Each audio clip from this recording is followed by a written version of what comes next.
Terima kasih. Assalamualaikum warahmatullahi wabarakatuh. Selamat malam, salam sejahtera untuk kita semuanya. Kembali di Jeffrey Podcast, menemani kebersamaan Anda di malam hari ini.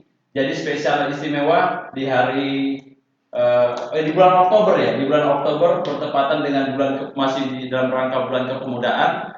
Malam hari ini kita kedatangan tamu yang istimewa dari rekan-rekan pegiat dan sekaligus pelopor olahraga sepeda di Bumi Paguntaka Kota Tarakan ini. Ya, jadi dengan Ketua ISI Ikatan Sepeda Seluruh Indonesia dengan Haji Agus Sutanto gitu. Ya, Assalamualaikum Pak Agus. Waalaikumsalam warahmatullahi wabarakatuh. Ya. Selamat malam Bang Jeffrey. Malam-malam. Pertama-tama kami mengucapkan terima kasih Pak, Bapak sudah menyempatkan hadir di podcast malam hari ini.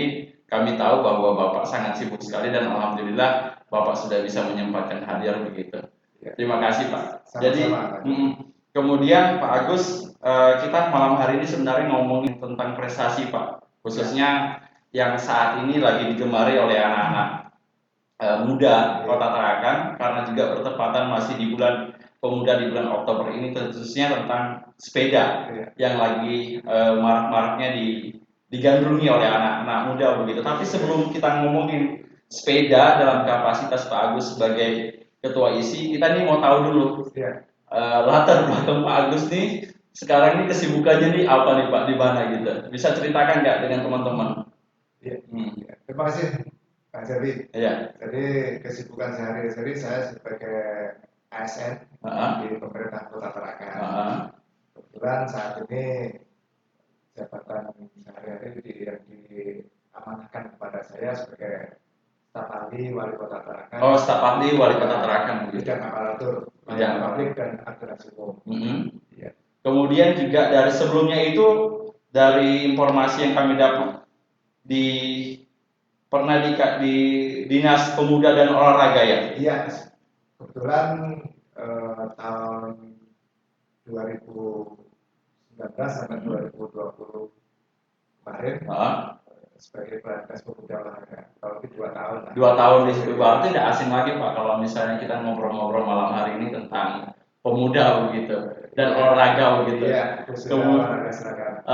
Kemudian selanjutnya di Kesbangpol Pak. Betul. Jadi setelah Kadis, sebelum Kadispora sebagai Kepala Badan Kesatuan Bangsa Politik. Oh begitu. Oh. Kemudian kurang lebih 5 tahun. 5 tahun cukup lama Pak, cukup lama di Kesbangpol Pak ya. Kemudian sekarang ini juga diamanahkan oleh teman-teman komunitas sepeda menjadi Ketua Ikatan Sepeda Seluruh Indonesia wilayah Tarakan ya. Kalau Tarakan itu statusnya apa? Cabang atau pengurus kota? Pengurus kota. Ya. Kalau saya cabang lah. Cabang ya. Kapan sih Pak terbentuknya ISI? Kalau untuk ISI yang kepengurusan yang baru ini baru dilantik kemarin kami bulan 5 bulan Mei 2021 ya kata ya 2021, jadi relatif masih muda, baru beberapa bulan.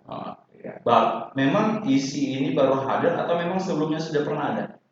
ISI ini untuk ISI sudah ada, organisasi ISI sudah ada. Sudah ada sebelumnya. Sudah ada sebelumnya.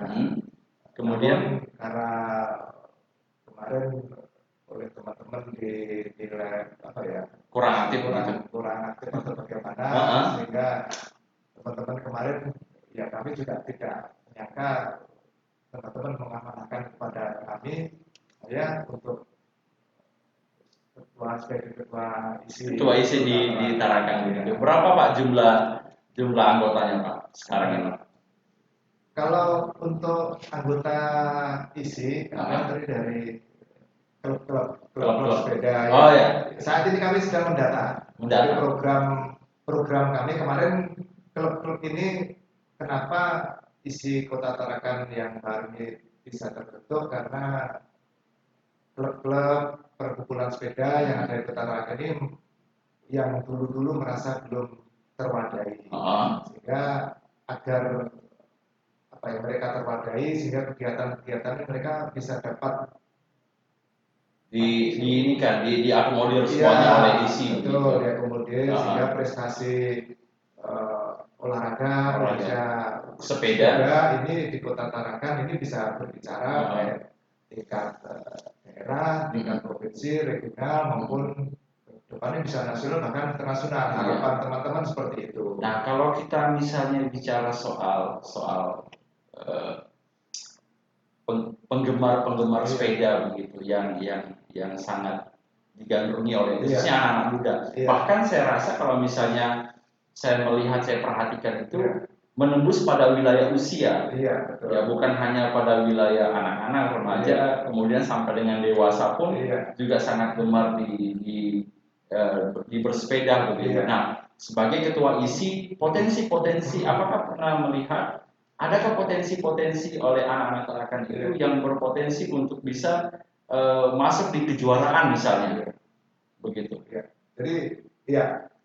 Jadi sebelum ke potensi tadi, keberadaan klub kemudian ini ditarakan sesuai dengan pendataan terakhir kami. Itu yang kemarin seperti kita data itu ada 25 klub. Luar biasa. Satu klub itu berapa anggotanya, Pak? Satu klub rata-rata aja. Kalau sebelumnya saya belum sampai ke sana, tapi memang nanti tiap klub yang bergabung ke ISI diharapkan punya atlet minimal 4. Atletnya 4. Berarti memang ada dorongan dari ISI untuk mempersiapkan masing-masing klub itu untuk mempersiapkan atlet-atletnya. Betul. Saat ini memang keberadaan klub ini rata-rata masih sekedar penghobi, tapi nanti kita dorong masing-masing klub ini selain hobi juga bisa ini punya atlet sehingga bisa dipersepsikan ditarakan bukan hanya sekedar nanti hobi, tapi bisa berprestasi. Khususnya makanya kita tekankan sesuai dengan program kami, data klub, kalau sudah terdata nanti kita arahkan klub yang ada nanti bisa berkontribusi membina atlet, merekrut atlet untuk dibina, nanti kita arahkan agar nanti bisa, itu potensi kita. Jadi anggap aja 25 kalau ada masing-masing klub nanti punya 4 atlet, berarti kan sudah 25 sudah punya 100, betul. Potensinya betul. Tapi kan minimal itu bisa lebih daripada itu. Kemudian ini Pak, acara-acara apa saja yang sudah dilakukan oleh ISI begitu? Kalau untuk ISI, karena ini baru beberapa bulan kemarin kita sudah melakukan seleksi atlet. Itu sudah dilakukan Pak ya? Sudah dilakukan. Khususnya yang kebetulan yang potensi kita arahkan ini adalah untuk MTB dan road bike sudah mulai. Itu MTB itu jenis sepeda itu ya? Iya, MTB itu jenis itu nanti ada kelasnya. Kelasnya gitu. Mountain bike. Tapi memang kelasnya beberapa banyak, tapi nanti kita sesuaikan dengan kemampuan dan atlet yang bisa ke arah sana apa. Begitu. Nah, bagi kalau misalnya teman-teman yang di luar sana misalnya, ketika misalnya belum merasa bahwa belum terdaftar di ISI dan berkeinginan untuk mau mendaftarkan diri klubnya di ISI, itu bagaimana prosedurnya Pak? Bisa, kita nanti kemarin hubungi aja kami, kalau kemarin kami sudah pendataan itu saya melalui Google Form itu, terus mudah, sampaikan saja ketua klubnya, nama klubnya, alamat emailnya, nomor telepon yang bisa dihubungi, kemudian itu aja. Itu saja, kemudian untuk yang di Google Form sementara untuk mempermudah. Nanti setelah itu baru kepengurusan kan menyusul. Jadi kan ada kepengurusan, ada SK pengurusannya, kemudian ada atletnya, ada kalau nanti bisa itu bisa menyusul sementara ini bisa menyusul kita. Kemudian jadi apakah ada setelah itu semuanya diurus, dilengkapi semuanya, di mana mereka tempat untuk melakukan prosesnya untuk mendaftar itu, untuk menjadikan anggota klub? Apakah memang ISI sudah ada di KONI begitu atau menghubungi lewat kontak person begitu? Dan sekretariat kita nanti ada di alamat sekretaris sementara di rumahnya. Berarti masih beralamatkan di rumah sekretaris begitu. Ya, untuk memudahkan surat menyurat dan betul. Tapi kita ada email, ada nomor handphone, WhatsApp bisa dihubungi. Bisa aja nanti konsultasi. Iya, mudah-mudahan nanti emailnya bisa kita cantumkan di podcast pada saat nanti kita akan tayang begitu. Emailnya ya bisa disebutkan, silakan Pak. Emailnya saya coba pas data saya lupa. Kalau ID-nya isi Tarakan. Isi kota Tarakan. Begitu. Instagram. Tidak ada Instagram tentang isi kota Tarakan. Isi kota Tarakan begitu. Dan itu bisa juga di DM lewat situ ya. Bisa. Iya. Berarti sudah terbuka untuk semua ya Pak ya. Nah kemudian apa nih Pak program-program yang kedepannya akan dilakukan oleh ISI begitu? Ya, jadi program yang pertama adalah pendataan klub. Kemudian yang pendataan itu tentunya karena ini kenapa kita data, karena selama ini klub ini belum terdata dengan baik. Jadi kita nanti buatkan database klubnya, kemudian atletnya, jadi mudah untuk dalam pemilihan klubnya. Yang kedua adalah mencari atau menjaring bibit-bibit unggul usia dini dan pembinaannya. Nah, itu seperti apa Pak? Gimana?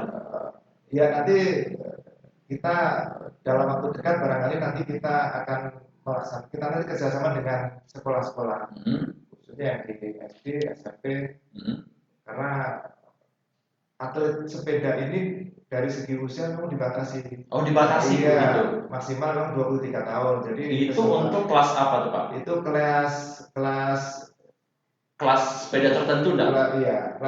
Iya, nanti ada kriteria-kriterianya. Dan kriteria itu berdasarkan dengan usia begitu. Iya, dengan usia. Itu yang bisa berprestasi sampai nasional maupun ya.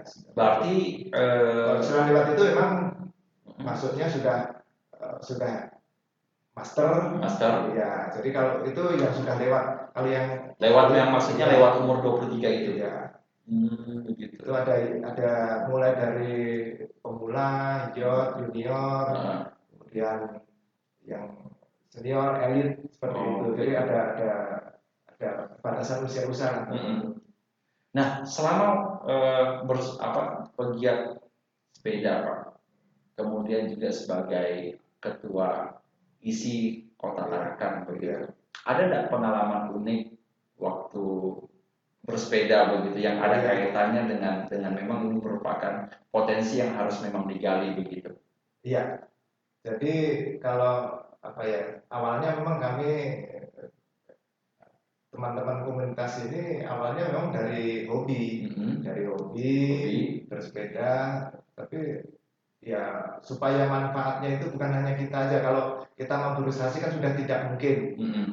Ya agar anak-anak kita, adik-adik kita, tetangga kita, ponakan kita ini bisa berprestasi, khususnya dari Tarakan ini. Karena selama ini atlet-atlet ini yang dari daerah khususnya Kota Tarakan dan Kaltara ini jarang sekali ada yang berbicara. Setiap ada kegiatan event nasional, bahkan ada atlet tapi tahu-tahu ternyata atas nama Tarakan atau atas nama Kalimantan Utara, tapi ternyata atletnya dari luar. Begitu. Ya. Memang ada pernah macam begitu Pak ya? Ya, sering seperti itu. Jadi kenapa tidak kita berdayakan adik-adik anak-anak kita, teman-teman kita.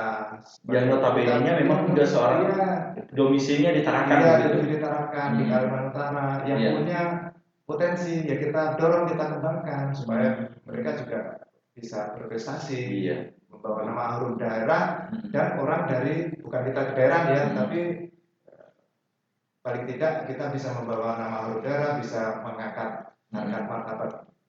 Betul, untuk mengharumkan nama nama Kota Tarakan khususnya begitu ya. Kalau PON kemarin gimana? Ikut enggak? Dan PON untuk balap sepeda tidak ada. Oh tidak ada ya, sangat disayangkan sekali. Padahal memang pada saat itu adalah ajang untuk gembira teman-teman untuk ini ya, untuk mengikuti tampil sayangnya tidak ada. Tapi di PON Papua 2020 ini tidak ada. Ya kebetulan barangkali nggak tahu kita juga ini. Kebetulan kita juga tidak mungkin bisa ngirim juga karena terbentuk kepengurusannya kan baru. Oh iya. Untuk yang isi provinsi ini kan awal tahun 2021 juga. Sementara PON kan persiapannya sudah 2 tahun sebelumnya ya, 2019 sudah ada prapon, sementara isiannya kan belum terbentuk. Berarti bahwa andaikan saja bahwa 2 tahun lalu sudah memang terbentuk dan pengurusan itu sudah lama memungkinkan untuk ikut begitu ya. Dan ini menjadi harapan ke depan kalau misalnya ada PON lagi bahwa isi Kota Tarakan untuk bisa mengirimkan atletnya dalam PON tersebut. Iya, mudah-mudahan kita berdoa bersama. Harapan kita untuk program menengahnya lah ya, itu 3-4 tahun ke depan itu bisa ikut PON 2021 di kebetulan rencananya dilaksanakan di Aceh dan Sumatera Utara. Aceh. Ya. Mudah-mudahan atlet Kaltara khususnya dari Tarakan bisa berprestasi. Mudah-mudahan amin. Ya. Ini masih ada waktu 2 tahun untuk melakukan pembinaan. Mudah-mudahan bisa. Kebetulan ini kami akan mengirim setelah hasil seleksi atlet kemarin kebetulan ada kejurnas ya, balap sepeda yang dilakukan di Jawa Barat, di Garut, Kabupaten dan Kota Garut. Itu kita bisa mengirimkan atlet MTB dan BMX. Jadi dua atlet lah dikirim ke sana begitu. Ya, hasilnya gimana Pak? Ini belum. Kan dilaksanakan tanggal 20. Oh, ini lagi dalam persiapan gitu ya. Persiapan. Oh, begitu. Doakan dari sepenuhnya kita untuk atlet Tarakan ini paling tidak bisa menunjukkan ininya prestasinya.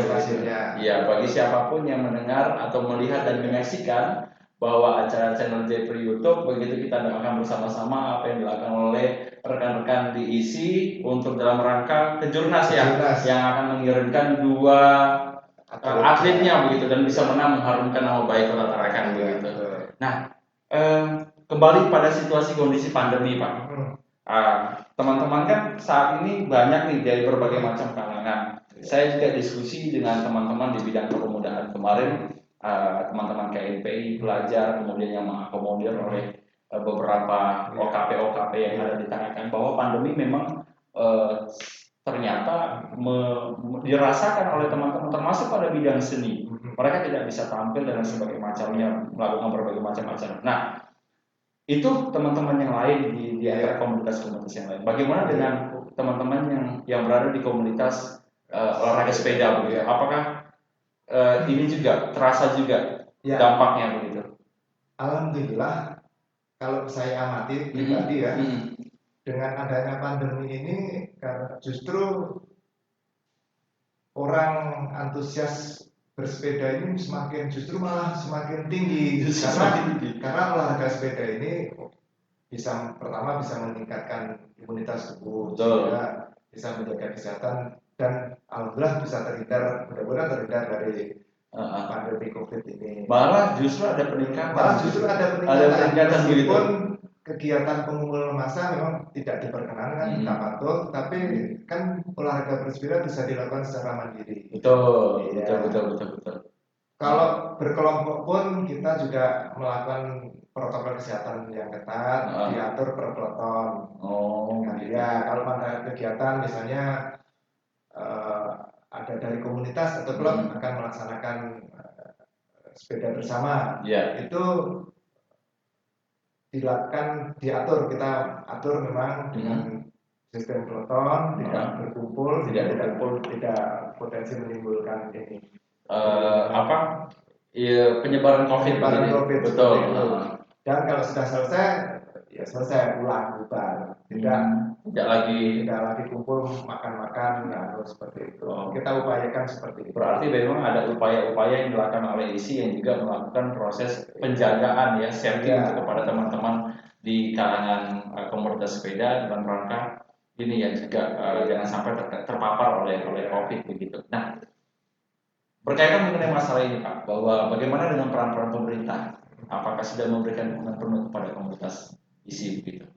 Ya, memang kami maklumi juga. Kami begitu isi terbentuk, memang kami menyadari bahwa saat ini pemerintah memang anggarannya terbatas, sehingga bantuan ke KONI karena isi adalah di bawah naungan KONI ini terbatas ya kita maklum saja karena kita saat ini lagi pandemi, ekonomi juga sedang ini, anggaran pemerintah juga terbatas, ya kita maklum. Tetapi dengan meskipun anggaran yang terbatas ini kita coba untuk tetap bisa tetap semangat untuk bersepeda begitu. Ya, bersepeda dan ada event ya bagaimana caranya ini gotong royong semua. Alhamdulillah teman pengurus isi yang ada ini bisa bisa melaksanakan meskipun seleksi atlet berkegiatan tanpa biaya karena modal kita dari nol. Itu bisa berjalan alhamdulillah berkat dukungan dari teman-teman semua, baik itu pengurus, kemudian teman-teman dari klub, kemudian dari atletnya, dan semua pihak yang punya punya atensi untuk olahraga sepeda ini, baik perorangan maupun ini memberikan sponsor, sponsor perorangan, seperti kemarin melaksanakan seleksi atlet itu biaya dari sebenarnya tidak ada sama sekali, tapi alhamdulillah bisa memberikan kita setelah seleksi ada yang terbaik, ada yang memberikan berupa materi, bisa hadiah gitu ya, bisa hadiah, betul. Ada yang sponsor memberikan barang, ada yang memberikan uang, sehingga bisa diberikan ini sebagai apresiasi. Terima kasih kepada teman-teman pengurus, teman-teman klub, adik-adik calon atlet, kemudian para pendukung yang sponsor tadi, betul, yang bisa memberikan souvenir untuk dan itu memang juga semua untuk kemajuan untuk olahraga, khususnya sepeda di Tarakan dan Kaltara. Kemudian hambatan Pak biasa, apa sih sebenarnya yang menjadi hambatan-hambatan teman-teman di isi begitu, ada enggak begitu? Ya tentunya kalau hambatan itu pasti ada lah yang terutama tadi masalah biaya tadi, tapi semua itu kan ada jalannya. Ada hambatan berarti ada jalan keluar. Kemudian kita ini dalam pencarian bibit, mungkin kedepannya yang tidak sesuai dengan ekspektasi kita. Padahal penggemar sepeda kan banyak. Tapi begitu dilaksanakan atlet kemarin yang ikut hanya RP itu ada 12 orang, kemudian yang MTB ada 16 orang. Jadi ini potensinya harusnya besar, bisa diikuti ini. Tapi ini belum ada. Mudah-mudahan ini awal ya. Mudah-mudahan ke depan juga akan semakin banyak lagi. Begitu. Ya. Makanya nanti untuk yang pemula, untuk adik-adik kita yang masih duduk di bangku sekolah dasar, ini bisa kita harapkan bisa ikut dan orang tuanya bisa mendukung gitu. Karena kita persiapan mudah-mudahan PON 4 tahun ke depan bisa ada wakil dari Tarakan betul. Kemudian nanti 2032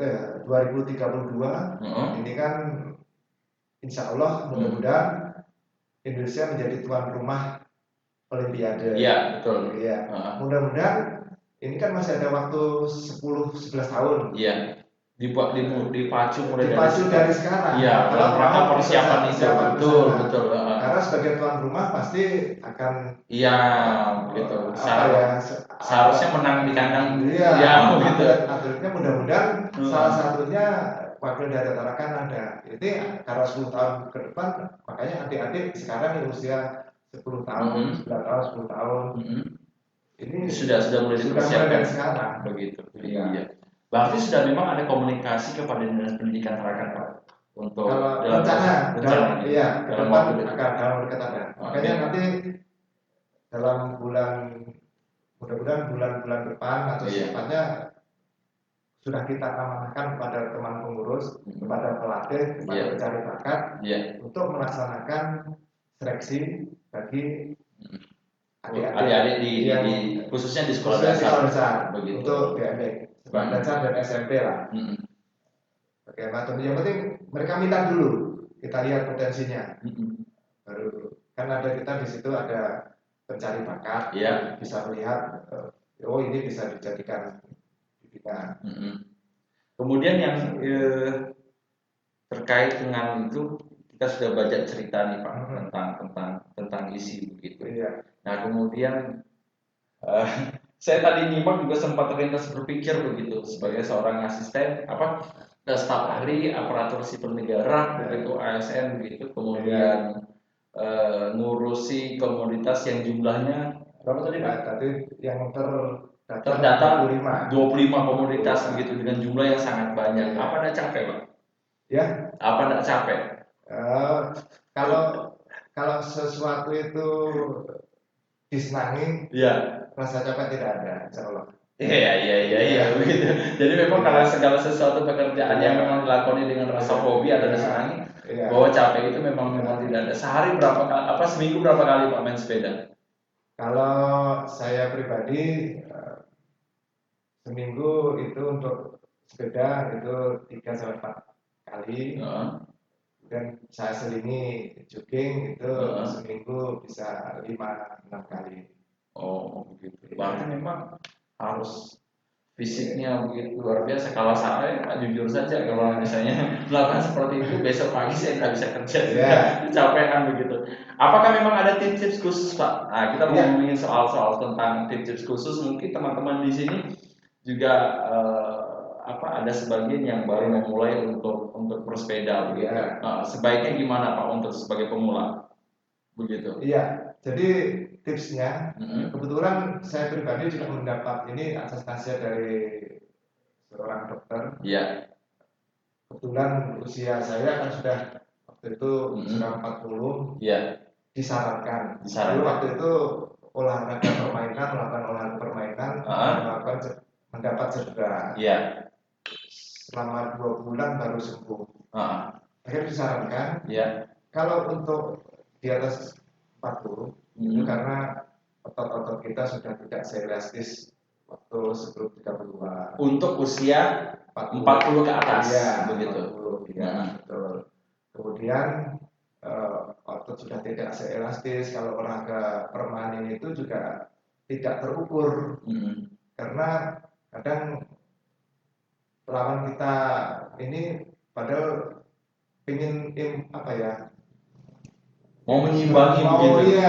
Padahal yang disimbangi kita sudah betul. Kita fisiknya ototnya tidak lentur sehingga rawan cedera seperti itu. Jadi olahraga terbaik itu ada 3. Apa itu?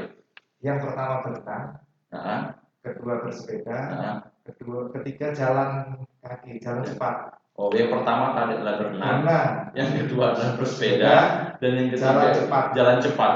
Olahraga yang paling terbaik begitu. Karena yang kita olahraga adalah jantung kita. Jantungnya begitu. Betul. Berarti kalau misalnya berenang, kemudian bersepeda, dan juga berjalan kaki, memang jantung lebih ini ya. Jantung Kebetulan saya tidak hobi berolahraga. Setelah dapat nasihat itu, saya amalkan 2. Jalan cepat dengan bersepeda. Karena kalau berenang masih ada fasilitas yang harus diinilah. Jadi 2 itu alhamdulillah sampai sekarang saya tekuni itu mulai 2010 bersepeda sampai sekarang. Dan jalan itu juga itu bahkan sekarang saya dulu tidak bisa lari. Tapi dengan adanya dilatih itu setahun ini malah bisa lari, jogging, bisa ini. Berapa jam Pak sebaiknya? Kalau misalnya kalau ukuran untuk menjaga kebugaran itu minimal dalam 1 minggu itu 150 menit intensitas. Jadi kalau 150 dibagi 30 menit berarti seminggu 5 kali, minimal 1 hari 30 menit. Oh, minimal sehari 30 menit. Iya, sekali aktivitas efektif ya itu ya. Tidak baru jalan 5 menit istirahat, 5 menit istirahat, atau naik sepeda baru 10 menit ngopi tapi 1 jam. Jadi tidak. Jadi yang disarankan itu adalah 30 menit full begitu. Iya, full. Dan setelah itu baru istirahat. Iya, begitu. Jadi itu untuk menjaga kebugaran saja. Tapi kalau untuk berprestasi tentunya harus ditingkatkan. Betul. Ada standar tertentu untuk pencapaian itu begitu ya. Harus lebih dari itu. Adakah semacam mengonsumsi apa begitu Pak? Misalnya untuk setelah berolahraga yang paling terbaik gitu. Tentunya selain itu kalau untuk makanan bisa konsultasi lah dengan ahli gizi. Tapi yang saya pribadi itu untuk menjaga kebugaran itu tentunya harus makan yang sehat dan bergizi. Tapi bergizi itu tidak harus mahal. Iya, betul. Perbanyak makan buah dan sayur. Dan itu yang paling utama begitu. Iya, betul. Kalau yang saya amalkan itu karena untuk apa ya? Itu untuk menjaga pola hidup sehat lah. Iya, betul. Makan yang sehat, teratur, bergizi, berolahraga teratur, istirahat yang cukup begitu. Iya. Kadang-kadang sih memang ada sebagian teman-teman yang itu mencoba untuk karena hobi dia tidak sadari bahwa dia dalam keadaan memaksakan diri begitu. Iya. Jadi pada saat seharusnya memang dia waktunya istirahat, dia tidak istirahat, masih bermain, dan itu berdampak pada dia begitu. Iya. Justru kalau kita sudah rutin olahraga itu pola itu akan terus sendiri. Meskipun saya kadang pagi jogging, sore sepeda, alhamdulillah, tapi tidur nyenyak. Makan enak. Jadi tidur nyenyak, makan enak. Ya, kemudian ini Pak, harapannya dalam kapasitas sebagai ketua ISI ke depan begitu. Mungkin ada hal-hal yang ingin mau disampaikan. Silakan Pak. Ya, harapan kami selaku ketua ISI Kota Tarakan, karena ini keberadaan ISI baru terbilang masih sangat muda. Ini kami masih mencari, kalau ISI tanpa atlet apa gunanya ISI gitu. Betul. Ya. Jadi kita berusaha, mudah-mudahan ada dukungan ISI ini bisa bergerak bukan hanya pemuda dan pengurus, tapi harus ada kolaborasi dari semua pihak, dukungan dari semua pihak, baik dari anak sebagai calon atlet, orang tua, kemudian para pengambil kebijakan, kemudian para pengusaha yang cinta terhadap Tarakan, kemudian dukung terhadap dunia olahraga, khususnya sepeda. Karena olahraga ini kalau mau berprestasi ya memang harus tidak murah gitu. Iya, betul. Tidak murah, harus perlu biaya yang besar. Iya, dan semua pihak harus memang betul bergandeng tangan untuk memberikan dukungan penuh. Iya, dan harapan kami nanti suatu saat khususnya sepeda ini punya bapak angkat pengusaha yang bisa memberikan dukungan. Mudah-mudahan ada orang donatur begitu ya. Dengan adanya podcast ini mungkin bisa tergerak, tapi kita harus menunjukkan dulu prestasinya. Iya, betul Pak. Ya, cukup mungkin teman-teman untuk kita ngobrol-ngobrol soal perkembangan olahraga yang sangat diminati oleh anak-anak muda, digandrungi oleh semua kalangan begitu, menembus pada wilayah batasan usia begitu. Terima kasih sekali kepada Pak Agus Tanto begitu yang sudah berkenan hadir di studio Jepri Podcast begitu, dan mudah-mudahan teman-teman isi sukses selalu dan kami nitip salam Pak kepada teman-teman yang lain begitu. Terima kasih rekan-rekan, itu dia tadi ngobrol perbincangan kita yang sangat menarik dengan tamu istimewa kita, dengan Pak Agus Sutanto selaku Ketua Ikatan Sepeda Seluruh Indonesia Wilayah Kota Tarakan. Terima kasih rekan-rekan sekalian. Billahi taufiq wal hidayah. Wassalamualaikum warahmatullahi wabarakatuh.